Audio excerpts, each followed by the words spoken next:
ఆర్టీసీలో ఎలక్ట్రికల్ బస్సులు తీసుకువచ్చి వాటిని ప్రైవేటీకరణ చేయాలని ప్రభుత్వం మరియు యాజమాన్యం ప్రయత్నం చేయడం సరికాదంటూ ఆర్టీసీ జేఏసీ ఆధ్వర్యంలో ఈరోజు గేట్ మీటింగ్ నిరసన కార్యక్రమాన్ని నిర్వహించారు. ఈ సందర్భంగా ఆర్టీసీ ప్రైవేటీకరణకు అడుగులు పడుతున్న వైఖరిని వ్యతిరేకిస్తూ జేఏసీ నాయకులు పెద్ద ఎత్తున నినాదాలు చేశారు. ఈ సందర్భంగా జేఏసీ నాయకులు మాట్లాడుతూ విద్యుత్ వాహనాలు కొనుగోలు చేయడానికి స్వాగతిస్తున్నామని, కానీ వాటిని ప్రస్తుతం ఆర్టీసీలో పనిచేస్తున్న కార్మికుల చేతే నడిపించాలని డిమాండ్ చేశారు. అలాగే ప్రభుత్వం ఆర్టీసీ ఉద్యోగస్తులకు ఇవ్వాల్సిన పెండింగ్ బకాయిలను కూడా త్వరగా విడుదల చేయాలని డిమాండ్ చేశారు.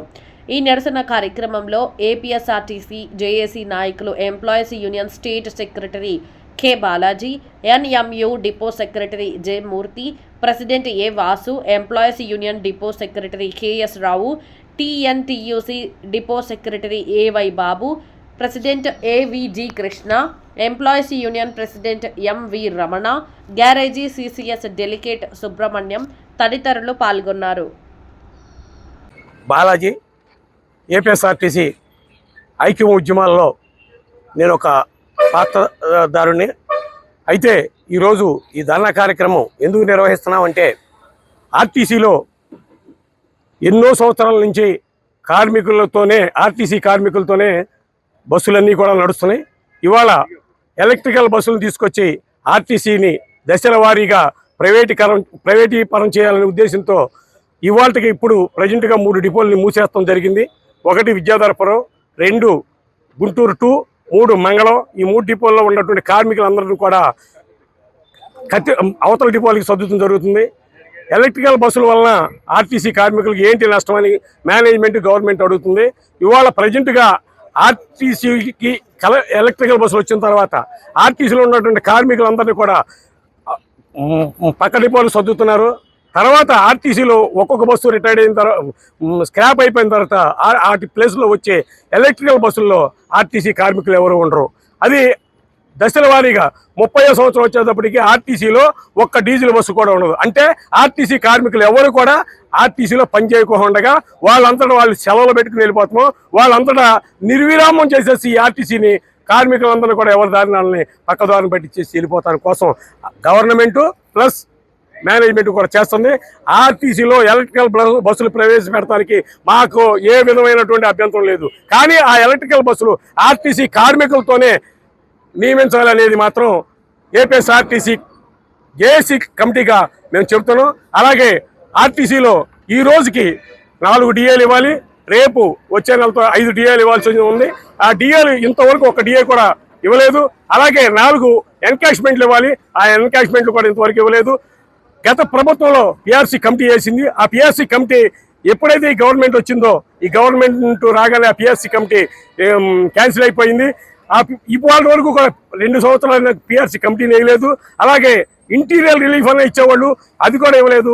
ఇంటీరియల్ రిలీఫ్ అంటే ఆర్టీసీలో ఉన్నటువంటి కార్మికులందరికీ కూడా వర్తించేది. అలాగే ఎంతో కొంత ఆర్టీసీలో ఇవాళ లొసులుబాటు కావాలి అంటే ఆర్టీసీ గవర్నమెంట్లో విలీనం చేసిన కాడి నుంచి ఈ రోజు వరకు కూడా ఆర్టీసీ కార్మికులకు ₹1 కూడా ఎక్స్ట్రా లబ్ధి పొందిన ఒక దాఖలాలు అయితే లేవు. ఒకటి, ఆర్టీసీలో ఈ రోజు ఉన్నటువంటి పరిస్థితుల్లో కార్మికులు పడ్డటువంటి ఏదైతే గవర్నమెంట్ శ్రీశక్తి పథకం పెట్టిందో, ఆ శ్రీశక్తి పథకంలో ఆర్టీసీ కార్మికులు ఎంత కష్టపడ్డారంటే అహర్నిశలు ఈ రోజు వరకు కూడా ప్రజలతో దెబ్బలు తిన్నా, ఇంకోటి తిన్నా గవర్నమెంట్కి మంచి పేరు రావాలి, ఆర్టీసీ కూడా కొన్ని సంవత్సరాల పాటు బతకాలనే ఉద్దేశంతో శ్రీశక్తిని చాలా జాగ్రత్తగా ఆర్టీసీ కార్మికులు ఎంతో ప్రయోగాత్మకంగా నడిపారు. కానీ ఇవాళ ఆర్టీసీలో గవర్నమెంట్ ఏదైతే శ్రీశక్తి పథకం ప్రవేశపెట్టిందో 40% ఆర్టీసీ కార్మికులకి ఆర్టీసీకి ఇస్తుంది. కతిమ 60% ఇస్తలేదు.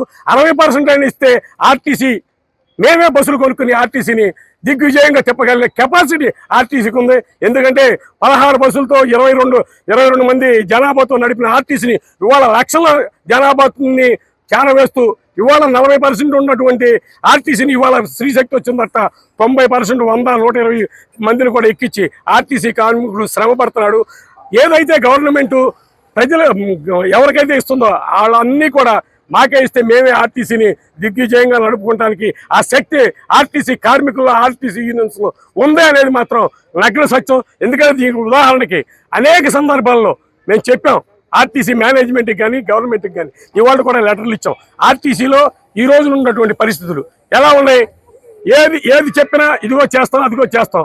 ఆర్టీసీ కార్మికులకి రావాల్సిన డబ్బులు సుమారుగా ఒక్కొక్క కార్మికుడికి 3 లక్షల కాడి నుంచి 5 లక్షలు 6 లక్షలు కూడా రావాల్సిన పరిస్థితి. అంటే ఆర్థికంగా మేము ఇంత ఇబ్బంది పడతా ఉండా మేము శ్రీశక్తిని ఎంతో విజయవంతంగా గవర్నమెంట్కి మంచి పేరు రావాలని తీసుకొచ్చినా మాకు రావాల్సినవి, మేమేమి గొంతెమ్మ కోరికలు ఏం కోరతలేదు, మాకు రావాల్సినవి ఏవైతే ఉన్నాయో అవన్నీ కూడా మాకు ఇప్పించాలని, అలాగే ఈ బస్సులన్నీ కూడా ఆర్టీసీ కార్మికులతో నడపాలని, అలాగే శ్రీశక్తి పథకంలో మాకు రావాల్సిన డబ్బులన్నీ కూడా మాకిస్తే మేమే ప్రజలందరికీ కూడా బ్రహ్మాండమైన చాకరీ చేస్తానికి, బ్రహ్మాండమైన ఫెసిలిటీస్ కల్పిస్తానికి మేము సిద్ధంగా ఉన్నాం. ఏదైతే 60% గవర్నమెంట్ ఇవ్వాలో ఆ 60% మాకు ఇస్తే మేము బస్సులు కొని 1 కోటి, ఇవాళ ఎలక్ట్రికల్ బస్సు కొనాలంటే 1,50,00,000 అవుతుంది. అదే మేము డీజిల్ బస్సు కొనుక్కుంటే 4 బస్సులు వస్తాయి. ఆ 4 బస్సుల్లో కొన్ని లక్షల మందిని జనాభాని తిప్పుకోవడానికి మాకు బోర్డంత ఫెసిలిటీస్ వస్తాయి. అంటే ఇవాళ ఒక బస్సు కొంటే 1,50,00,000, అలాగే మేము కొంటే 4 బస్సులు వస్తాయి. అలాగే ఉన్నటువంటి పరిస్థితిని బట్టి ఎన్ని బస్సులు కొనుక్కోగలుగుతాం చెప్పండి. 60% మాకు డబ్బులు మాకు ఇచ్చేస్తే మాకు వచ్చే బస్సుల సంఖ్య, మాకు వచ్చేటువంటి ఇబ్బంది, వాళ్ళు ఎవరికో ప్రైవేట్ వాళ్ళకి ఇచ్చే ఫెసిలిటీస్ మాకు ఇస్తే మేము ఆర్టీసీని బ్రహ్మాండంగా నడుపుకోవడానికి ఆర్టీసీలో ఉన్నటువంటి కార్మికులందరూ కూడా సంసిద్ధంగా ఉన్నారు. రెండోది ఏంటంటే ఆర్టీసీలో కార్మికులందరికీ కూడా రావాల్సినటువంటి యూనిఫారం బకాయిలు కూడా చాలా ఉన్నాయి. అవన్నీ కూడా 1 కాదు 2 కాదు, ఈ ఆర్టీసీ గవర్నమెంట్లో విలీనం కాకముందు మేము ఐడెంటిఫికేషన్ కార్డు తీసుకెళ్తే మెడికల్ ఫెసిలిటీ, బ్రహ్మాండమైన మెడికల్ ఫెసిలిటీ ఉండేది ఆర్టీసీలో.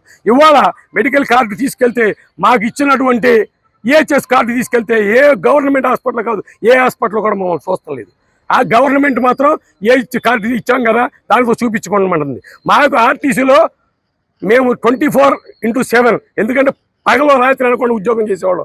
మాకున్నటువంటి జబ్బులు ఏ గవర్నమెంట్ ఉద్యోగస్తులకి ఉండవు, ఎందుకంటే వాళ్ళకి టైం టు టైం తింటారు, టైం టు టైం పనిచేస్తారు. మాకు అలా కాదు, మార్నింగ్ వస్తే 4 గంటలకు ఓపెన్ అయితే రాత్రి మళ్ళీ 11-12 గంటల వరకు కార్మికులు ఏ టైం, ఇవాళ తిన్న టైం రేపు తినరు, రేపు తిన్న టైం ఇంకోరు తినరు. కాబట్టి మాకు ఒకళ్ళకి హార్ట్ అటాక్స్ కానీ లేకపోతే కిడ్నీస్ ఫెయిల్స్ కానీ అనేక జబ్బులు ఆర్టీసీ కార్మికులకి ఎక్కువ వస్తాయి.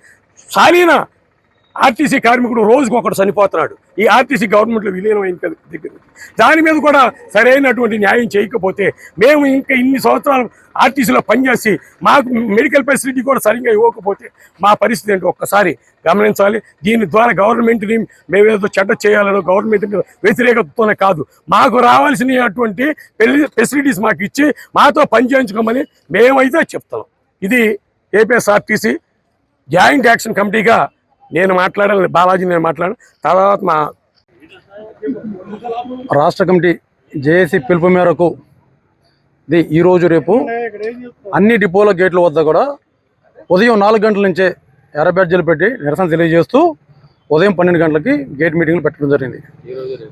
ఈరోజు రేపు కూడా ఈ గేట్ మీటింగ్ యొక్క ముఖ్య ఉద్దేశం ఏంటంటే సంస్థ యొక్క బలోపేతం. మన పూర్వీకులు సంస్థ కోసం ఎన్నో ఉద్యమాలు చేశారు, ఎన్నో పోరాటాలు చేశారు. వారు ఇచ్చిన పోరాట ప్రతిఫలం ఈరోజు మనం అనిపించగలుగుతున్నాం. కానీ ఇప్పుడు గవర్నమెంట్ తీసుకునే నిర్ణయం ఎలక్ట్రికల్ బస్సు విషయంలో రేపు భావితరాలకి ఆర్టీసీ ఉన్నదనేది కూడా మర్చిపోతారని భయం వేస్తున్నది. దీని నిమిత్తమే అన్ని సంఘాలు కలిసి ఏకతాటిపైకి వచ్చి ఒకే నిర్ణయంకి వచ్చారు. దీని యొక్క ముఖ్య ఉద్దేశం ఏంటంటే ఉద్యోగులు అందరూ రిటైర్ అయిపోతున్నారండి, ఎక్కడో రిక్రూట్మెంట్ జరగట్లా. జాబ్ క్యాలెండర్ రిలీజ్ చేస్తున్నారు, ఈ రోజుకి ఆర్టీసీ పరంగా ఎక్కడ కూడా రిలీజ్ చేసింది లేదు. సుమారు 10,000 మంది ఉద్యోగస్తులను తీసుకోగలిగితే ఇప్పుడున్న సంస్థ నడపగలుగుతుంది. అలాగే కేంద్ర ప్రభుత్వ ఆదేశాల ప్రకారం ఈ బస్సుకి ఇన్ని కిలోమీటర్లు అంటే ఆ బస్సు స్క్రాప్ చేసేయాలి. అన్ని డిపోల వారీగా ఎక్కడికక్కడ స్క్రాప్ అవుతున్నాయి, కొత్త బస్సులు లేవు. అదే కాకుండా గవర్నమెంటు సూపర్ 6 పథకంలో భాగంగా శ్రీశక్తి పథకం అమల్లోకి వచ్చింది. దాన్ని అమలు చేయడం అన్నది ఆర్టీసీ ఉద్యోగులు ఎంత కష్టపడి సక్సెస్ చేశారన్నది గౌరవ ముఖ్యమంత్రి వర్యులే క్లియర్గా మన అసెంబ్లీలో తెలియజేశారు. ఆ కష్టం వెనక ఎంతోమంది ప్రాణత్యాగం ఉందండి. హార్ట్ స్ట్రోక్ కానీ రకరకాల ఇబ్బందులకు టెన్షన్ గురైపోయి, ఎందుకంటే ఈ బస్సులో జనం ఎక్కించి ఈ బస్సు క్షేమంగా వెళ్తుందా లేదన్న ఒక మానసిక ఒత్తిడి గురై ఎంతోమంది కార్మికులు చనిపోయినారు. వాళ్ళకైతే మనస్ఫూర్తిగా మేమందరం కల్పించి శ్రద్ధాంజలిని తెలియజేస్తున్నాం. అంత ఇబ్బంది పడుతున్నా, అంతమంది చనిపోతున్నా గవర్నమెంట్ ఎక్కడ కూడా ఒక ఆలోచన చేయట్లా. ఈ పథకం పెట్టే ముందే బస్సులు ఎన్ని కావాలని చెప్పి అన్ని సంఘాలు, చాలా వరకు అన్ని సంఘాలు సంస్థకి ఆ పథకం అమలు చేయాలంటే, సక్సెస్ఫుల్గా వెళ్ళాలంటే ఇన్ని బస్సులు కావాలని చెప్పి క్లియర్గా చెప్పినారు. 4000 బస్సులు కొత్తవి కొని రిక్రూట్మెంట్ 10,000 మంది తగ్గకుండా ఇవ్వగలిగితే డెఫినెట్గా మీ ఈ 360 పథకం సక్సెస్ ఇంకా సూపర్ సక్సెస్ అవుతుందని కూడా మేము తెలియజేస్తున్నాం. అలాగే 360 పథకంలో అన్ని పథకాలు గవర్నమెంట్ నుంచి పెడితే ఒక 20% 30% దానివల్ల లబ్ధి పొందుతారండి. ఈ 360 పథకం పెట్టడం వల్ల యావరేజ్గా 60% మహిళలు, ట్రాన్స్జెండర్స్ మరియు వికలాంగులు వాళ్ళకి లబ్ధి చేకూరుతుంది. దీనివల్ల రాష్ట్రానికి ఎంత ప్రయోజనం చేకూరుతున్నది గవర్నమెంట్ కూడా ఆలోచన చేయాలి. అలాగే 1/2019 సర్కార్ అండి, అప్పుడున్న ఎండి గారు ఆర్టీసీలో ఉన్న అధికారులు వల్ల ఎంతమంది కింద స్థాయి ఉద్యోగులు ఇబ్బంది పడుతున్నారో గమనించి ఆయనే గ్రౌండ్ లెవెల్లోకి వెళ్ళి రిపోర్ట్ తీసుకుని ఆర్టీసీ ఉద్యోగులకి ఒక బైబిల్లో, ఖురానో, భగవద్గీత లాగా 1/2009 సర్కార్ని అమలు చేశారు. ఇప్పుడున్న అధికారులు వాళ్ళ స్వార్థాల కోసం, కేవలం వాళ్ళ స్వలంభం కోసం దాన్ని రకరకాల మాడిఫైలు చేసి ఇప్పటికీ ఉద్యోగస్తుల మీద రకరకాల పనిష్మెంట్లు అండి.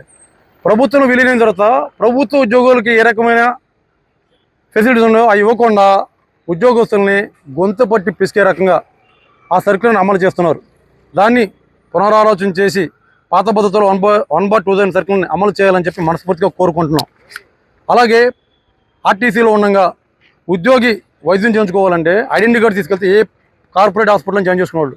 ఇప్పుడు ఏ ఉద్యోగి దగ్గర అంత కెపాసిటీ లేదండి. వీళ్ళు EHS కార్డు పెట్టారు, ఆ కార్డు తీసుకెళ్తే ఎవరు జాయిన్ చేసుకోవాలి. దానివల్ల కూడా చాలామంది చనిపోతున్నారు. పాత పద్ధతిలో వైద్య సౌకర్యం కల్పించాలని చెప్పి కోరుకుంటూ ఈ అవకాశం ఇచ్చిన మీడియా సోదరులకి. ఏపీఎస్ఆర్టీసీలో గౌరవ ముఖ్యమంత్రి వర్యులు తన యొక్క విజనరీతో ఎలక్ట్రికల్ బస్సులు ప్రవేశపెట్టాలి అనే ఆలోచన, ప్రతి పల్లికి ఏసీ బస్సు నడపాలనే ఆలోచనని పూర్తిగా ఈ జాయింట్ యాక్షన్ కమిటీ స్వాగతిస్తూనే, వీటి యొక్క నిర్వహణ మాత్రం ఏపీఎస్ఆర్టీసీలో ఇప్పటి వరకు పనిచేస్తున్నటువంటి ఉద్యోగులు, మెకానిక్లు అవనివ్వండి, డ్రైవర్లు అవనివ్వండి, కండక్టర్లు అవనివ్వండి, ఎంతో ఎక్స్పీరియన్స్తో, చాలా నైపుణ్యంతో పనిచేసేటువంటి ఈ సంస్థకే వాటి యొక్క నిర్వహణ పూర్తిగా అప్పచెప్పాలని గౌరవ ముఖ్యమంత్రి వర్యులకి మేము తెలియజేసుకుంటున్నాం. అలాగే కొత్తగా కొనేటువంటి బస్సుల్ని, అలాగే సిబ్బంది కొరత రాబోయే రోజుల్లో గోదావరి కృష్ణా పుష్కరాలు ఉన్న సందర్భంలో అనేక బస్సులు అవసరమై ఉన్నది, సిబ్బంది అవసరమై ఉన్నది. వాళ్ళందరినీ కూడా బస్సుల్ని, సిబ్బందిని గౌరవ ముఖ్యమంత్రి వర్యులు త్వరగా ఆ యొక్క ఖాళీలని పూరించి మెరుగైన స్త్రీశక్తి పథకం అమలుకు కృషి చేసే విధంగా ఈ సంస్థని బలోపేతం చేయాలి అనేది మా యొక్క ముఖ్య ఉద్దేశం. గౌరవ ముఖ్యమంత్రి వర్యులు గారికి ఈ సందర్భంగా ఈ యొక్క గేట్ మీటింగ్ ద్వారా మేమందరం తెలియజేయనది, ప్రభుత్వానికి చెడ్డ పేరు రాకుండా ఈ సంస్థకే ఈ బాధ్యతలన్నీ అప్పగిస్తే మంచి పేరు వస్తుంది. ప్రజలకు కూడా మంచి నాణ్యతతో కూడినటువంటి ఈ ఉద్యోగాన్ని మన సేవల్ని ఉపయోగించుకోవటానికి అవకాశం ఉంటుంది. కాబట్టి ఒక్కసారి పరిశీలించి మా యొక్క విన్నపాలని అర్థం చేసుకుని, ఇది ప్రభుత్వానికి ఏమాత్రం వ్యతిరేకంగా పెట్టినటువంటి మీటింగ్ కాదు, ప్రభుత్వానికి చెడ్డ పేరు రాకూడదు, ఇక్కడ క్షేత్రస్థాయిలో జరిగేటువంటి అనేక మార్పులు, చేర్పులు, తప్పులు, ఒప్పులు ఇవన్నీ కూడా ముఖ్యమంత్రి వర్యుల వారి దృష్టికి తీసుకెళ్లాలనేదే ఉద్దేశంతో ఏర్పడినటువంటి ఈ వీటి యొక్క డిమాండ్స్ని పరిశీలించి తగు న్యాయం చేస్తారని, ఈ ఆర్టీసీని మరింత బలోపేతం చేస్తారని, రాష్ట్ర ప్రజలకు మరింత మెరుగైన సేవలు అందించే సంస్థగా దీన్ని రూపొందిస్తారని ఆశిస్తూ, డిపో జేఏసీ కమిటీ తరఫున నా పేరు మూర్తి.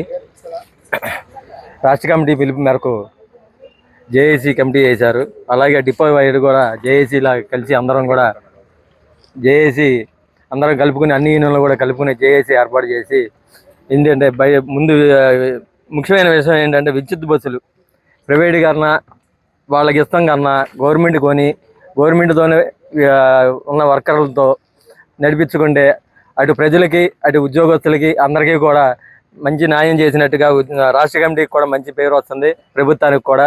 అదేవిధంగా ఇప్పుడు కొనే బస్సులు వాళ్ళు కొనే 1,50,00,000 పెట్టి బస్సు కొంటున్నారు.